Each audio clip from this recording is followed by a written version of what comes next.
From the industry through the community, right into your home. It's the Green Room, and we're on. What's going on, everybody? It's Lester from Cannabis Wiki. I am here with the North American Cannabis Flower. That's right, your queen, our favorite blondie, Jackie Child. Hey, everybody. Welcome to the Green Room.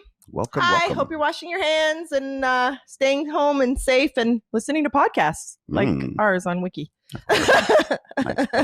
Plug, right? Just stay and listen to podcasts. You look fabulous today. Thank you. I showered. I like the dress. Thank you. Looks good. Of course you'd like this dress. Why? Elaborate, You're a Jackie. boy. Why? Whatever. No, it looks good. Okay. Can we introduce our guest today? I'm really excited to talk to her. I'm a little lurky pants. I've never actually spoken to her. I just like her posts, send her the odd heart, tag her in some things, but I'm too shy because she was there before me. She's here first. Oh, that's not right. You're just paying respect to the people that are looking. That's a good thing. I learned. It's good to be humble. I've learned a lot from her. Now, I saw her picture and I was yeah. Oh my God. Let's introduce the Mommy Jane. And Lester, you can call her Mommy.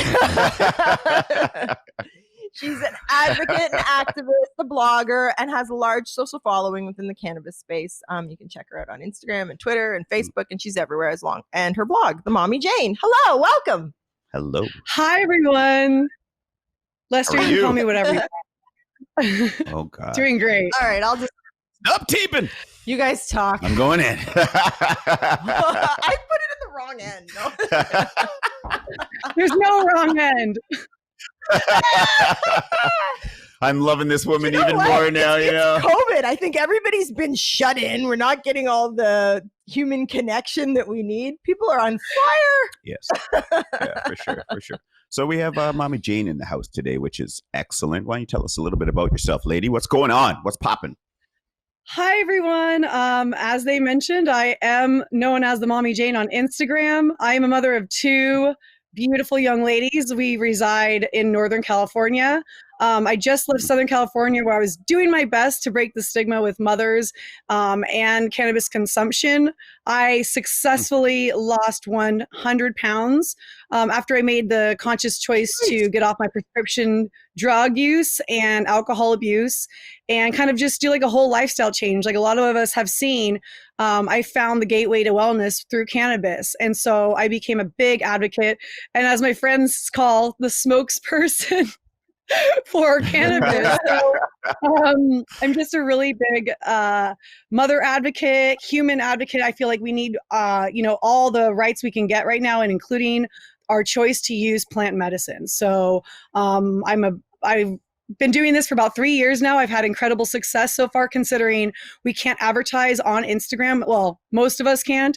So everything's been organic. It's just been faith-based that I am doing this for the greater good, and that people and women and, actually all parents and adults can benefit from my page. It's a very uplifting, very communal, very educational and loving community that has been cultivated, and we call it the neighborhood.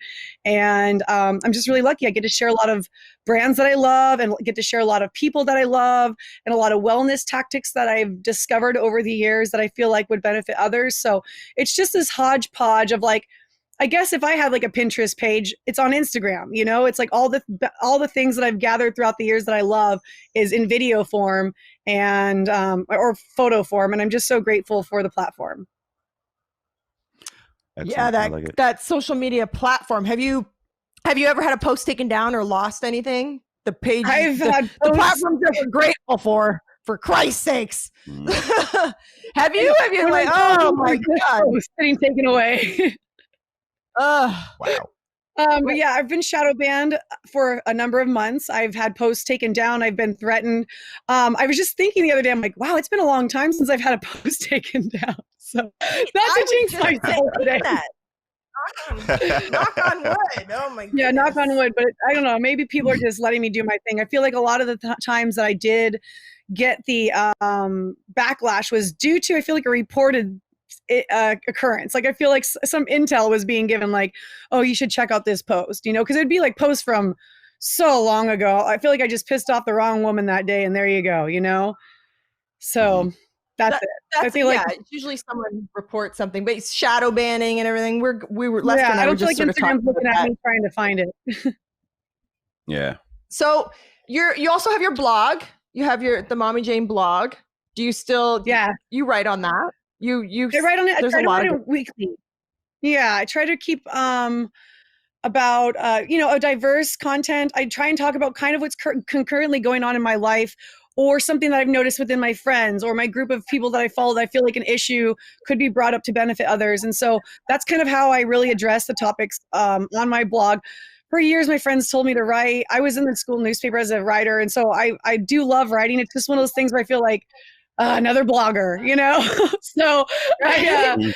definitely like take myself with a grain of salt because I know there's a lot of us out there, but I feel like that doesn't mean that I don't have a reason to write. So it's very therapeutic. If you guys are thinking about blogging yourselves, just start it. Even if like 5 people read it, even if you or your mom's the only one that reads it, get it out there, put it out there. It feels so good to get your thoughts and feelings out there.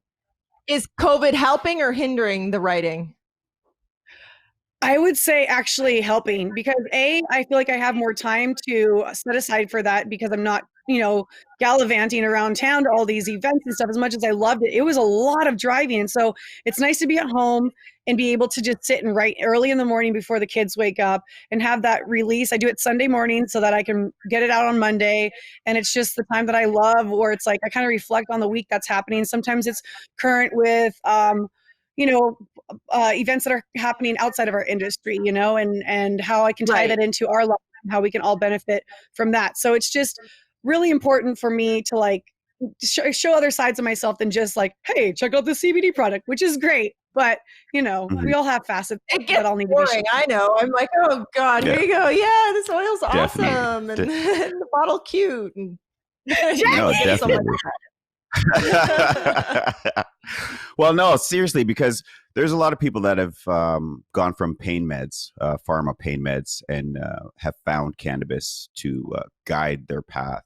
What I like to find out about people is, where do you get the strength? What drives you to do what you do? Because in talk, it sounds simple. It's like, oh yeah, I write blogs and tell my story. But to actually put it all down and to get it out to the people and make sure that the message is right and to go through this yourself, what gives you the strength? What gives you the energy to keep moving? I love that you asked that. There are 2 things that keep me going. First and foremost, my children, always. They'll always be the biggest reason that I do anything. I want my girls to have the option that I never had as a teenager for my cramps. I want them to have the option that I never had as an alcoholic in my 20s. I want them to have an option I never had for my depression in my 30s. So I do it for the children, not just mine, but everyone out there.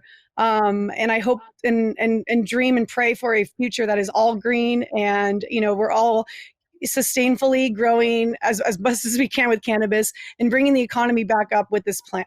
That's what I see. And then secondly, the other women out there that are just passing by and they happen to see the instance that this has benefited me, and maybe they had a stigma or maybe it's worked for them and they were afraid to say something. I've been able to open up so many women to this plant and so many women to this industry in ways that they didn't imagine. And so that encourages me so much to hear feedback on a daily, like, I found your page and it's encouraged me to come out of the closet to my family, or I found your page and I started my own cannabis wellness page and I'm selling CBD now, whatever it is that gets these women motivated to follow their dreams, B, follow this plant, and C, advocate when we need it most, especially for this economy and for this country. Boom. Some healing needs to happen. Boom. In let's say her country. It's not our country. Yeah. We don't live there.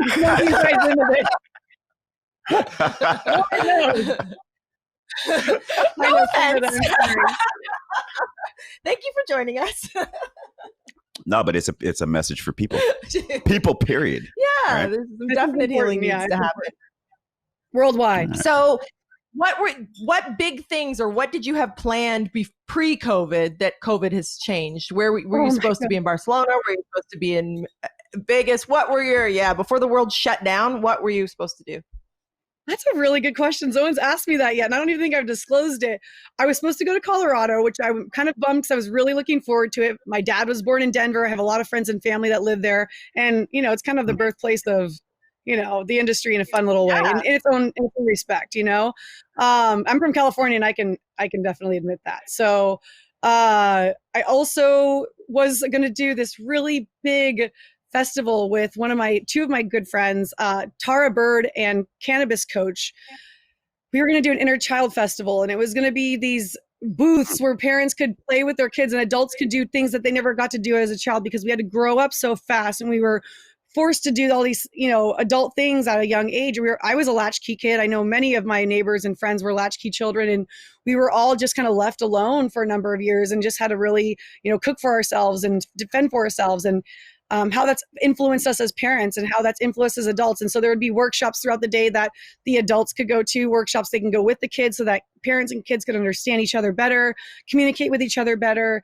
It was just going to be like this all around like healing festival, I guess you could say, where there'd be like foam bubble pits and face painting for adults and kids, or where the kids paint the faces of the adults and all that stuff. So it's just up to us right now on how we can kind of like create something like that virtually in that sort of sense. So that's what we're kind of working on right now, is how can we still kind of cultivate that vibe of healing as a community, honoring our inner child, and still, educating ourselves to become better humans, better adults, better citizens. That's huge. So, Better citizens. yeah. I like this. Americans need to work on that a smidge. There's a lot of weed you're going to need. So now your blog that you write every Sunday and your social media is growing, your voice is growing. If you had to have I'm scrolling through and I can relate, and I have my own mental health issues and battles with depression and pharmaceuticals. But what are you hoping? So say we're just scrolling. We look at something for 3 seconds. We're scrolling through Instagram and somebody lands on your page. What message are you hoping they get? Like the community, that they're going to be okay, or that how they're feeling is, I really love that welcome. question too, Jackie. Yeah, thank you so much for asking me that. I hope that the first thing that they see when they're scrolling through is that cannabis is the gateway drug to health and wellness. I want them to know that it definitely can't ruin your life, or not necessarily can ruin your life, but it can actually improve your life. I want them to see that, we're not all what everyone has portrayed us in society and media and painted us in these just couch potato, uninspired, unmotivated losers that are just sitting there watching the world pass them. I actually haven't met more driven, more ambitious, more influential people in my entire life, in this industry. And it's just been really magnificent. I hope that people feel that impression when they see my page, that they feel driven and they feel inspired as well.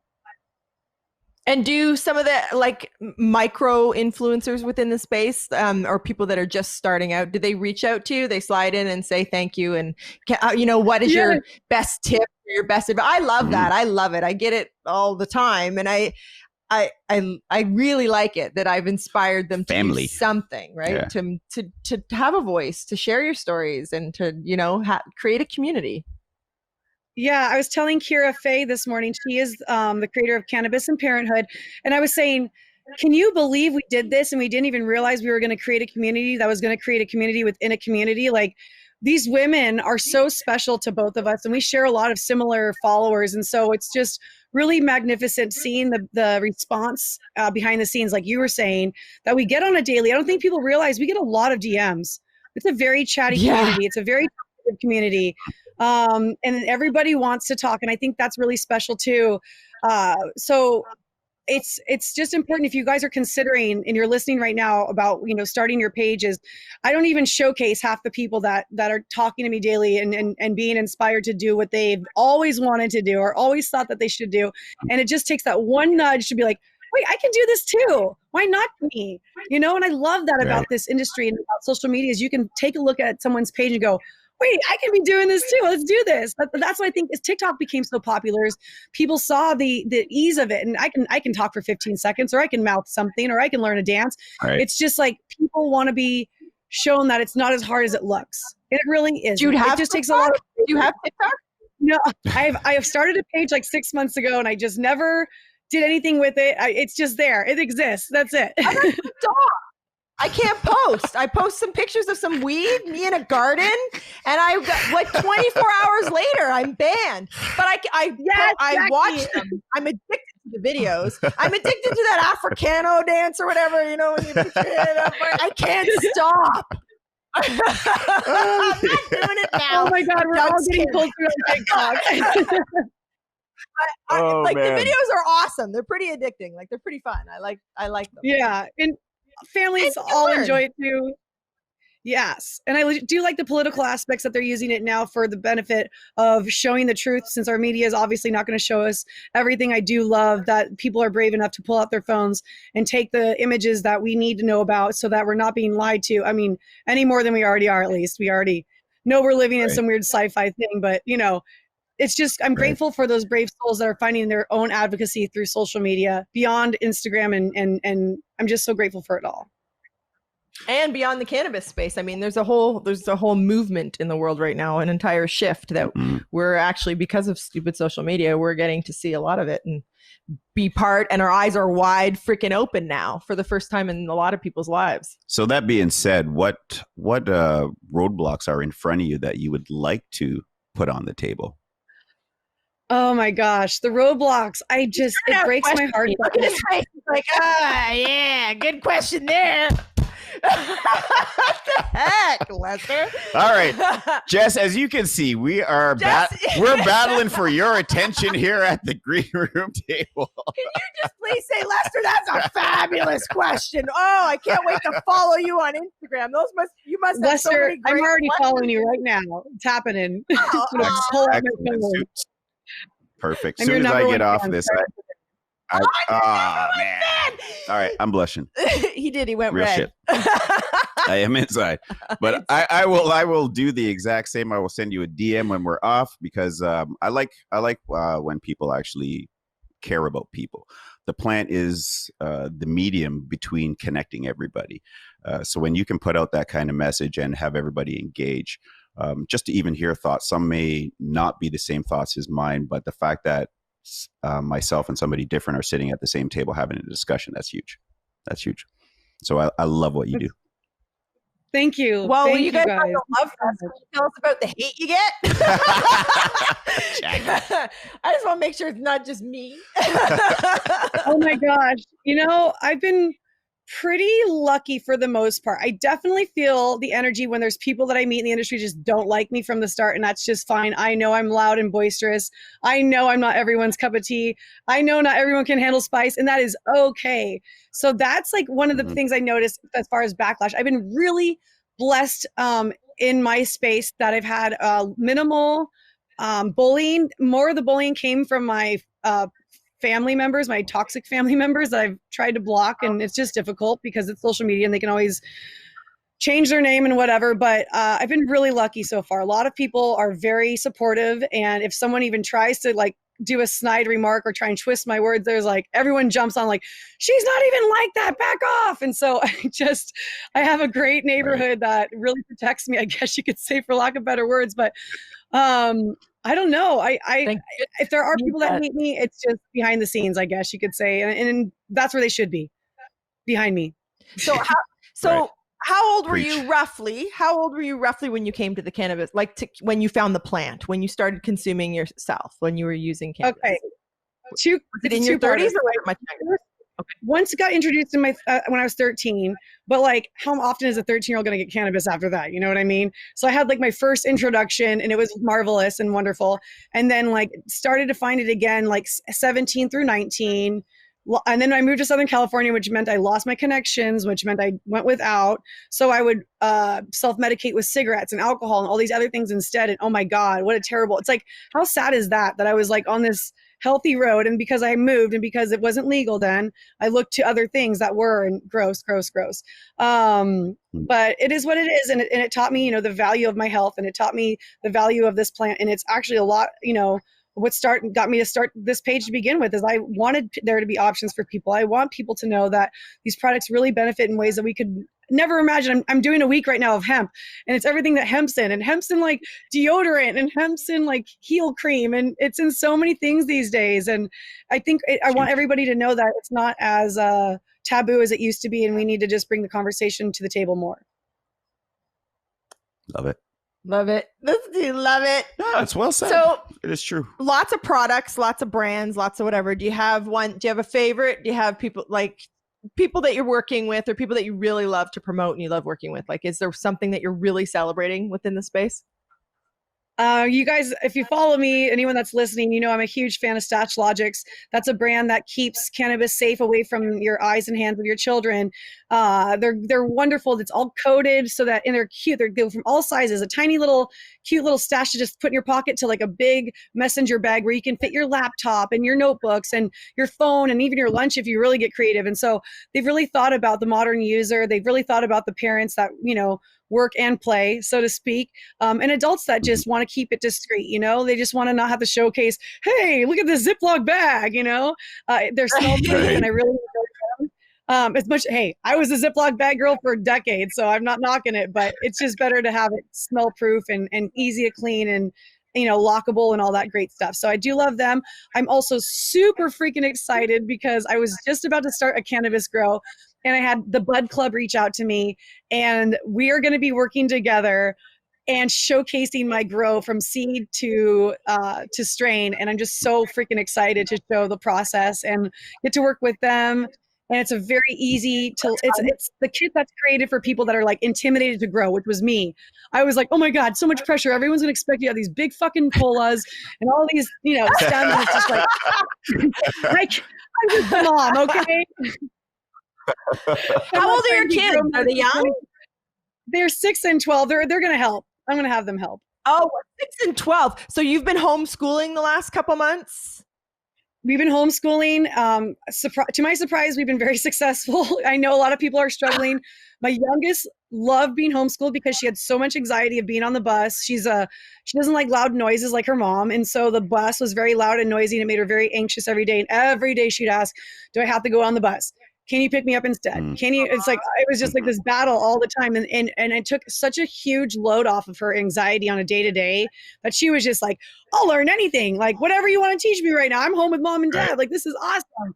My oldest, however, she's at the age where she's very social, and she's a tween, and she wants to be around her girlfriends and her guy friends. And, it's really hard. It was super hard on me because she just got into honor choir.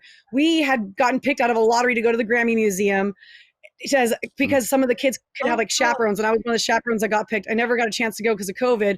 And she was supposed to sing the Seagersom Center, which is a huge performing arts center in Orange County. So where the symphony plays. So right before all this happened, like she's probably taken it the hardest out of everybody in this whole family because her dreams were like of being the next, Alicia Keys or whatever, just like, meh. So, I mean, not that it's gone, but, she's feeling that way right now. She's feeling a little like, what am I going to do with my life now? So that's my job, is to kind of help guide her as a parent. So that's what I'm going to be homeschooling, is not only just teaching her academics, but teaching her how to stay goal-oriented and keep her hobbies alive, because we don't know how long this is going to last, but I don't want her to lose a song in her. So do you find that because of COVID, you have a tighter connection with your kids? Oh my gosh. My mom even commented, because we just came home to live with her to take care of her for a while. And she was saying, your kids get along so well, Jesse. I can't get over it. And truth be told, my husband and I get along even better. He hated me being gone all the time for events and driving everywhere and just going everywhere and going out all the time. He was supportive, but he was just like, another event, like 3 this week. You're going to LA again. You're going to San Diego again. It was just, I feel bad for him because I was always gone, and I understand where he's coming from too.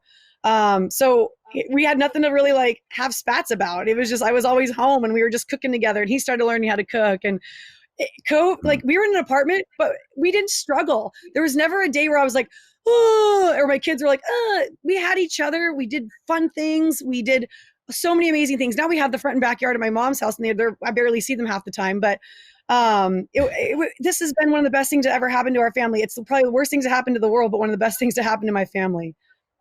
And a lot of people are saying that the world was, it's scary and it's uncertain, but it's brought what matters most, like Up on a front. micro level, like to your family inside your four walls. Yeah. It's shown you what's really, really important and what really needs to be celebrated and cherished is our family and each other and not things and stuff. Nobody's talking about that enough, though. Like I get it now when you said about traveling the world. I'm away all the time. I have 2 suitcases. One's always, one's unpacked, one's packed. Like they're ready to, like I flip them back and forth. And to be home, I haven't been home in 7 years this long. Mm-hmm. Like I am home. Like I like it. It's been challenging and it's new to. Well, just it's think different. of what Jess said, though.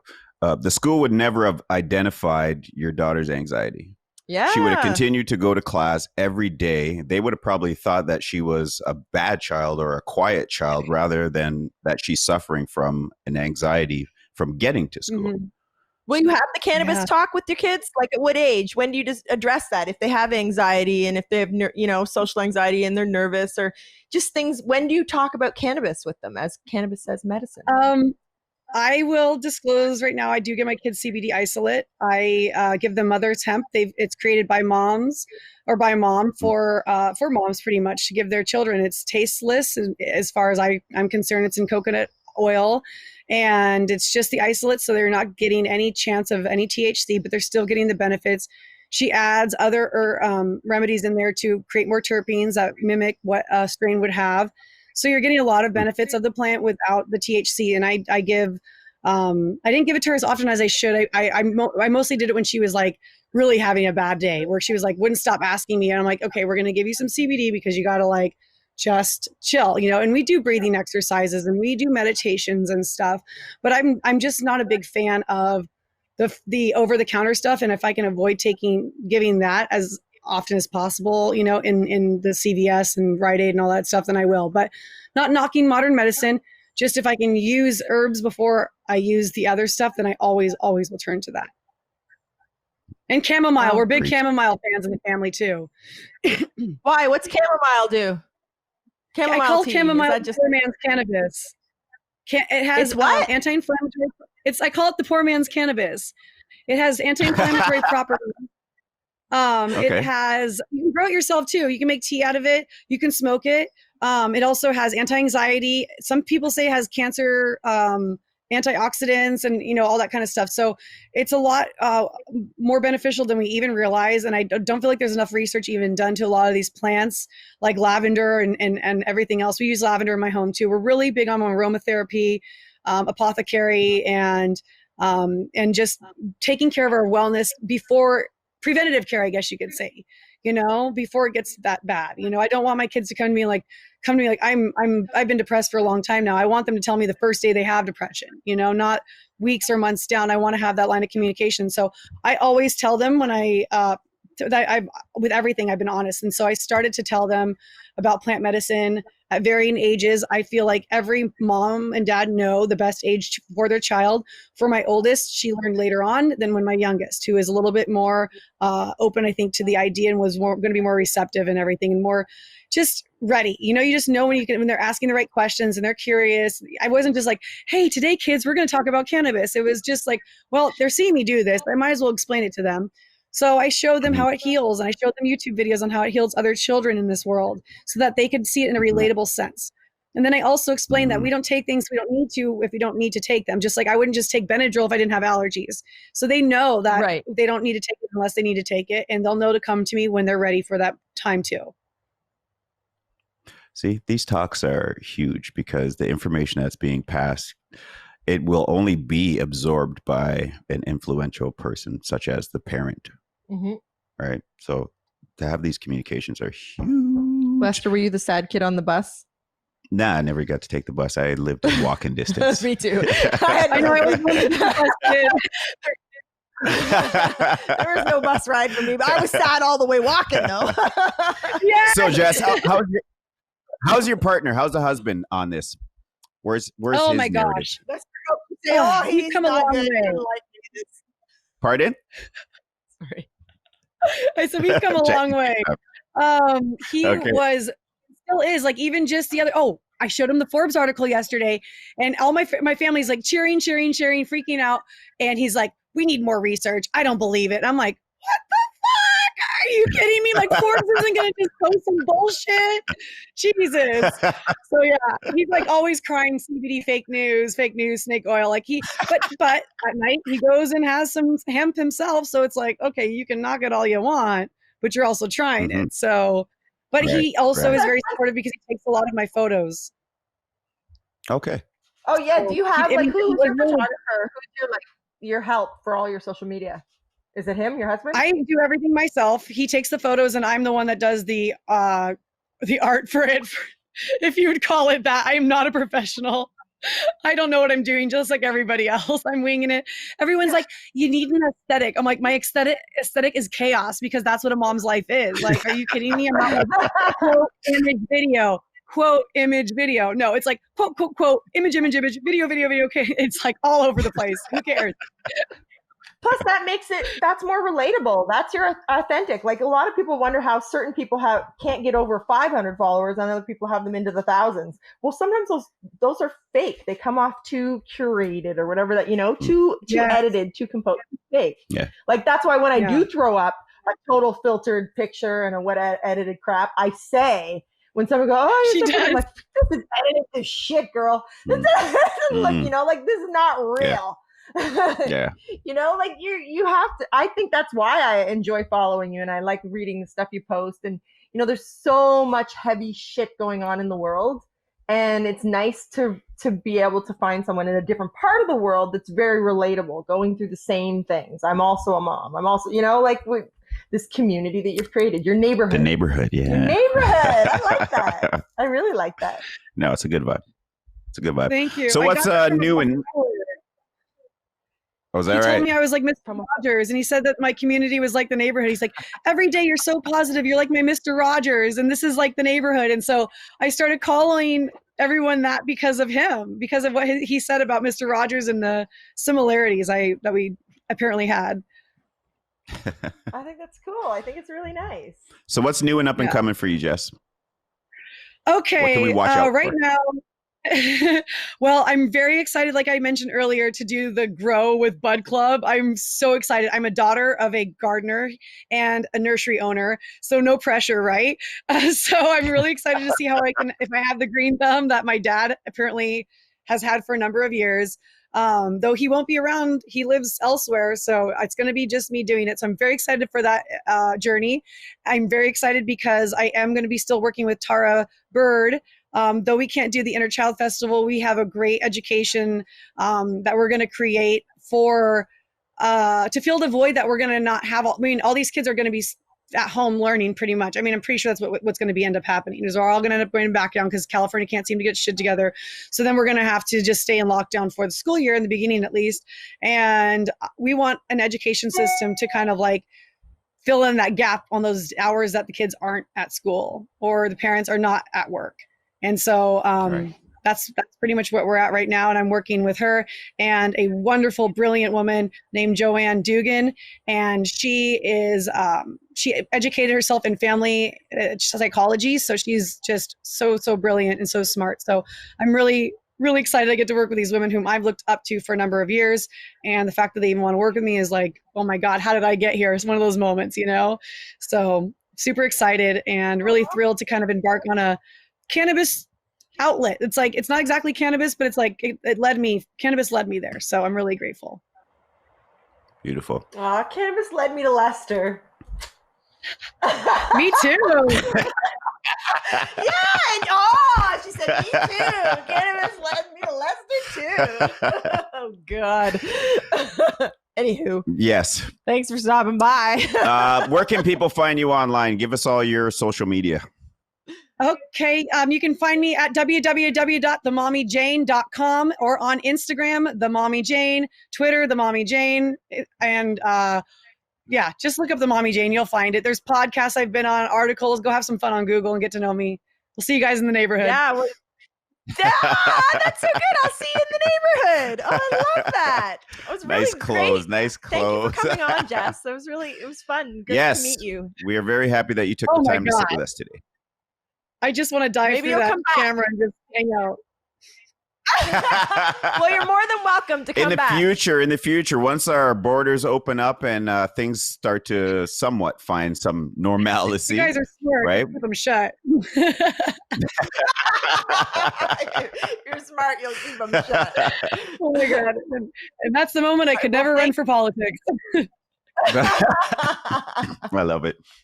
All right, Jess, thank you very much. Baby. All right. Sorry, I'm a pet person. Bye, you guys. Oh, yeah. Wednesday. Thanks for having me. It's been an honor. Thanks for coming on. See ya. That was fun. That was a good time. Lester, were you the sad kid walking to school? No. Okay. What do you mean? I'm all worried about you now. School was okay. We didn't want to go, but we went. I know. I hated It was school. only a walk away, but Had I known, I could have said I had extreme anxiety and I stayed home. Had I have known that was a thing way back then, I would have used it. Oh, man. Great lady. Yeah, really interesting. There's tons of Great lady. these influencers in the space. I don't like the word, but advocates that use their platform for more than just, like she said, more than just look at the CBD. Mm-hmm. They're talking about a lot of stuff and they help a lot of people. Yeah, real shit. Yeah. Yeah, good. real shit. Like All right. that? Lester's got to go get on his motorcycle and cruise around. He wears a helmet, so COVID's not hitting him. Don't worry, anybody. Well, it's always good being here with you and having these people come to our table and extra fresh and extra sticky lately. Hello. Yeah, with rocking that 40-degree temperature down here. It is nuts. So to the community, guys, thank you always for doing your part, washing your hands, keeping that COVID-19 to a minimum, right? So, Jackie? Thanks for listening, guys, and we'll see you next time. Buds. For my co-host Lester and I. Where cannabis talk is always fresh and a little bit sticky. Keep it locked. Cannabis Wiki, the Green Room. See you guys.